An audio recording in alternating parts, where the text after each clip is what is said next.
So, to start us off today, there's this quote from the text we're looking at, and it goes, "We call what we can name problems. We call what we cannot name moods. And we call what we cannot even feel normal." Yeah. It's it's the kind of idea that it just makes you rewind a few seconds, just to Huh? make sure you actually heard it right. Right. Exactly. Welcome to today's deep dive, everyone. And yeah, that quote, because normally we spend our days trying to hunt down the exact, friction points in our lives, Oh, right? absolutely. We make lists, we vent to friends over coffee. Exactly. We try to pinpoint what's wrong so we can just fix it.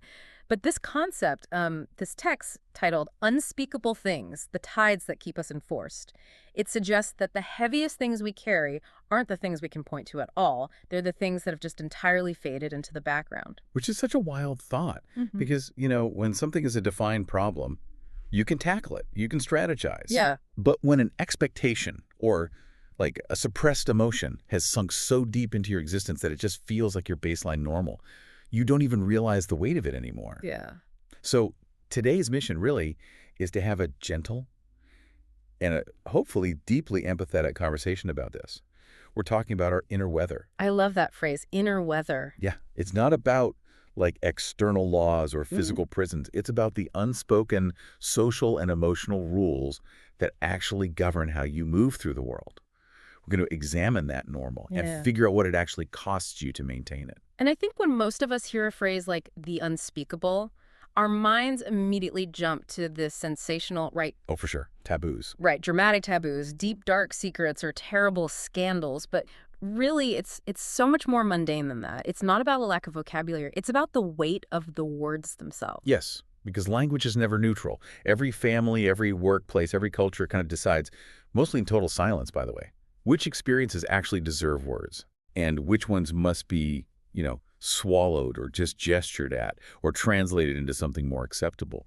An experience isn't unspeakable because you can't find the word in the dictionary. It's unspeakable because the words carry a weight that nobody in the room wants to hold. Wow. Yeah, think about a new parent. Culturally, the ambient expectation is absolute bliss and gratitude, right? Right. Ensuring Joy every moment. Exactly. But if that parent is sitting there at 3 a.m. feeling a profound, crushing sense of regret or loss of identity, that feeling is often unspeakable. Yeah. It's not that they don't know the words, "I am overwhelmed." It's that saying it out loud in certain circles invites immediate judgment. So what do? They swallow it. It becomes this ambient pressure. And that ambient pressure, that is the inner weather. Society doesn't usually silence us by literally putting a hand over our mouths. Right. It silences us by making the environment such that certain words are just too heavy to hold in public. And if you can't speak it and you can't put it down, you're basically forced to carry it. It reminds me of the low, constant hum of a refrigerator in your kitchen. Oh, that's a good analogy. You live with it for years, and you just completely tune it out. You don't realize how loud it actually is or how much it's subtly vibrating in your jaw and your temples Until the power goes out. Yes, until the power suddenly goes out. And in that moment of sudden, stark silence, you feel this overwhelming physical relief. You realize you were bracing against that noise the entire time. That refrigerator hum is the unfelt normal. That's exactly it. And if you are carrying that hum around every day, it stops feeling like a burden and starts feeling like an intrinsic part of who you are. The text calls this title enforcement. Title enforcement. Yeah. Usually when we think of the word enforce, we picture authority figures, strict rules. HR at work. Exactly, HR. But the most durable, unbreakable enforcement is completely internalized. Because we don't fight it. We don't fight it because we've confused the enforcement with our own identity. And the metaphor of a tide is so perfect. The ocean tide doesn't ask permission to come in. It doesn't explain itself to the shoreline. It just rises on ancient rhythms. And everything in its path learns to accommodate it through sheer repetition. Right. So the things that are never spoken of in a family or a culture, they don't just vanish into the ether. They enter the body.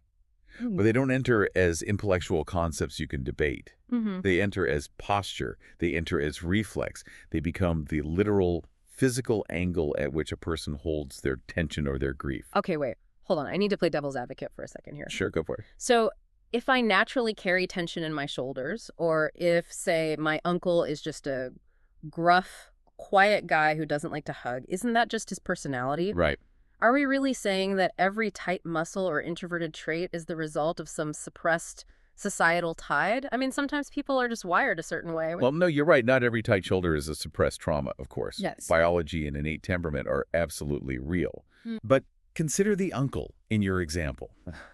Often, what we label just how he is actually the accumulated rhythm of what was and wasn't allowed to be felt in his environment growing up. Oh, wow. Okay. Like, maybe he was raised in a household where vulnerability was actively punished. Over decades, that avoidance of vulnerability isn't a conscious choice anymore. It becomes his posture. The pulse of the unspoken actually predates our rational minds. So before you ever even formulated a story about who you are, you were learning the unspoken rules about what kinds of pain are permissible and what kinds must just be dissolved. Exactly. You're just constantly adapting to the ambient expectations of the tribe. And you're doing it so early in life that you think the adaptation is your actual personality. That is heavy. It is. And that pulse of adaptation doesn't distinguish between past and present. Your nervous system can't always tell the difference between an actual threat right now and just the tonal resemblance of a situation from 20 years ago. You end up chronically enforced by the accumulation of all those unspoken rules. Which means this isn't just happening in our heads. This enforcement lives in our physical bodies. Because the unspeakable doesn't vanish just because we ignore it. It migrates. It migrates. Yeah. It becomes the nervous system's baseline. And you can actually see it manifest in the physical world. Have you ever noticed the specific quality of silence that falls over a room when a certain subject approaches the threshold? Oh, yeah. Like the air gets sucked out. Right. Or the physical bracing that happens before intimacy. Oh, man, that bracing before intimacy is so recognizable. It's when you get into the car with your partner after a brutal day and you desperately want to just unload everything you're feeling. But there's a split-second pause, you look at them, and you instinctively pull back. You decide it's too much, or you want to ruin the evening, so you shrink the experience down. And doing that over and over again leads to a very specific kind of exhaustion. It manifests as a profound tiredness that sleep just does not fix. A tiredness that sleep does not fix. That's so true. I mean, people spend thousands of dollars on new mattresses, sleep trackers, melatonin, trying to cure an exhaustion that has absolutely nothing to do with their sleep hygiene. Yeah. They are exhausted from the emotional labor of the day. The text talks about this idea that raw experiences must be laundered into acceptability before they can be shared. Right, and think about what that actually requires of a person. It's like taking your true feelings, which are these vibrant, messy, potentially chaotic colors, and tossing them into a literal washing machine. Yeah, that's exactly what it feels like. You add a heavy dose of bleach, and you run the cycle until those feelings match the neutral, polite, beige tones that society expects. And if you are the one running that wash cycle manually 10 times a day, every time you talk to a coworker or a family member... Of course you're waking up exhausted. Right. You're doing grueling emotional laundry just to be allowed to exist in the room. You know, code switching in a professional environment is a perfect example of this. Oh, 100%. Having to modulate your tone, your vocabulary, and your reactions to fit an ambient corporate culture that wasn't built for you. It's not just a passive mental exercise. It is active, physically draining labor. Yeah. And the ultimate tragedy of this constant laundering isn't just the fatigue. It's a slow erosion of access. Meaning you lose access to your own depths. Because if you bleach your feelings long enough, you start to forget what the original colors even looked like. Exactly. You lose access to yourself and you lose genuine contact with others. The cost of the unspeakable isn't usually paid in huge cinematic moments of dramatic suppression. Right. It's paid in the way we unconsciously move away from our own edges. It's that tragic moment in the car you mentioned. Reaching towards something real, reaching for genuine connection with a partner, and then pulling back. Yeah. The parts of your experience that are too alive or too raw simply cannot survive the bleaching process. So you sacrifice the reality of the connection to maintain the safety of the unspoken rule. We sacrifice connection for safety.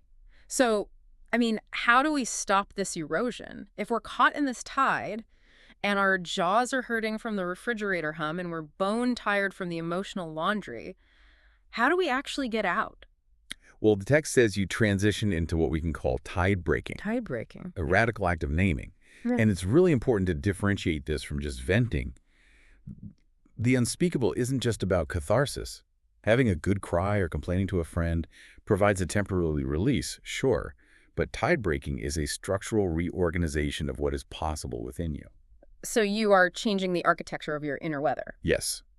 When an unspoken rule that has lived in your body as physical tension finally finds its way to language, a completely different kind of knowing becomes available to you. Wow. And the language doesn't even have to be perfect. Even clumsy, imperfect language that just sort of approximates the truth creates a massive shift. So it's just standing in the path of your own tide and saying, I see you, I feel you, I know you are here. Doesn't magically stop the tide, obviously. Right? The ancient rhythms and societal pressures are still going to be there. But naming it changes your relationship to it. You change the nature of being moved by it. Exactly. You cannot work with what you cannot see. The enforcer's main source of power is its invisibility. The moment you give it a name, it loses that invisibility. What is witnessed, even partially, can, with a lot of gentleness, be transformed. Okay, wait, I want to clarify something here because it's a trap that is so easy to fall into. Mm-hmm. When we talk about the radical act of naming for the listener, we aren't talking about firing off a 6-part thread on social media about everything that's wrong with your life, right? Oh, no. No, not at all. We aren't saying you need to immediately call up everyone who ever wronged you and confront them. No, in fact, there is a very real danger in forcing premature speech. There's a vital discernment we all need to practice between what we might call necessary gestation and prolonged imprisonment. Gestation versus imprisonment. Okay, how do you tell the difference? Well, gestation is protective. Some thoughts and raw experiences need to remain unspoken for a time. They need to be held in the safety of your own interior while they gather enough coherence to survive contact with the outside world. Right. If you speak them too early, the outside world might crush them with unhelpful advice, judgment, or defensiveness. Gestation feels like a seed growing in the dark. It has purpose. While prolonged imprisonment feels like holding a door shut while something bangs on the other side. Exactly. Imprisonment is when you keep it locked away forever, purely out of fear the tide. The goal of tide breaking isn't to force every single thought into the harsh light all at once. The goal is just the slow, courageous act of noticing. It's about naming what can be named today and tending with great care to what cannot yet be named. I love that. Maybe it's as simple as writing it down on a piece of paper that you immediately throw away. You're just putting the words into the physical world so you don't have to carry them in your jaw anymore. Yeah. It takes the pressure off. You don't have to fix your entire life or confront your boss or your family today. You just have to start noticing the hum of the refrigerator. It begins entirely internally. Yeah. It is simply shifting your relationship with the weight. This has been such a journey today. We started by looking at those invisible tides that shape our baseline normal. Those unspoken rules we don't even realize are enforcing us. Mm-hmm. We walked through how inherited silence literally bends our posture, causing that deep, bone-level exhaustion that sleep can't touch because we're constantly doing the emotional laundry. Right. And we saw how that leads to us pulling back from genuine connection, sacrificing intimacy for the safety of the unspeakable. And then the way out. The structural power of giving imperfect words to the unspoken, just stating the ideas until they are ready but refusing to imprison them forever. There's a core question at the heart of all this that I think is really worth sitting with as a listener. It's very simple.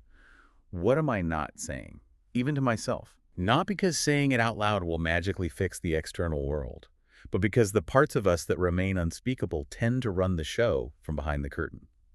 And a self that is being secretly run by its own unspeakables is a self that is still entirely subject to the tide. What am I not saying, even to myself? We've talked a lot about the physical toll the unspeakable takes, how it vibrates in your temples, shapes your posture, and dictates your exhaustion. If an unspoken rule has the power to drain that much from you, imagine the sheer volume of physical energy that might be returned to you once you finally give it a name. That's beautiful. Think about the relief of the power finally going out and the silence that follows. The tide that enforced you is very real. But what if the simple act of noticing is the exact tide that carries you back to yourself? That's a profound thought to end on. Thank you so much for taking this deep dive with us today. We'll catch you next time. Take care of your inner weather.